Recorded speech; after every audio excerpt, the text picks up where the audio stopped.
All right, time now for our a la carte segment, a look at what else is on France 24. Catherine Clifford joining us on this set. Hello, Kathy.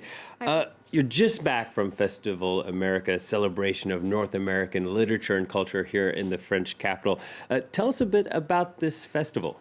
So I went along last night for the opening ceremony of the festival, the inauguration of the ninth festival. To give you a bit of context, this was created in the aftermath of 9/11, and the idea is to bring together authors from across the Americas and have them debate on the big issues that they've touched upon within the work. So, for example, this year, Trump's America, Me Too are big themes in dozens of debates that are set to take place within the festival. And around 74 authors are attending, from big names like Jeffrey Eugenides, Richard Russo, to really emerging first novelists as well. Yeah, you mentioned Me Too movement and Trump being big themes. Another key theme at this festival was honoring Canada. Which Canadian author there would you recommend from the lineup? So I've been reading The Lonely Hearts Hotel by Heather O'Neill, who I've just recently discovered. It's just come out here in France in translation.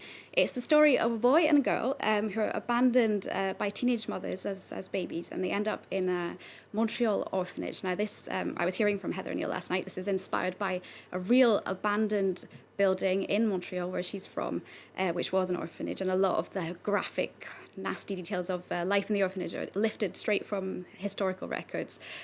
So the boy and the girl, they develop this special bond and a theatrical double act. There's a lot of, the way it's written, you can almost see it on a stage. And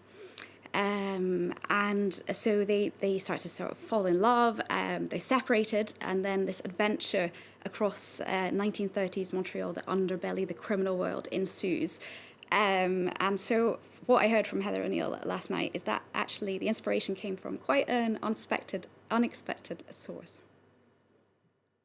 My sort of bedtime stories by my dad, who was this like really tough ex-gangster, were all about the criminal underworld in Montreal. I originally had this idea of writing this really sort of brutal tale of the Montreal underbelly, but told in the sort of syntax and lovely imagery that a child would have to kind of recapture those sort of the image that I had of it.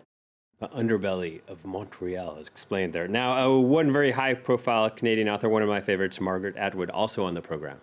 Absolutely. Margaret Atwood, due to speak by video link. It's a shame that she's not there in person. Of course, the recent success of the TV adaptation of her very famous novel, The Handmaid's Tale. There are a dozen or more, I think 16 or 17 other fantastic novels to discover by Margaret Atwood. It's sparked, the success of this has sparked a whole sort of new genre of feminist dystopian novels. And one such novel was written by Leni Zumas, Red Clocks. I have it here with me, my signed copy from last night.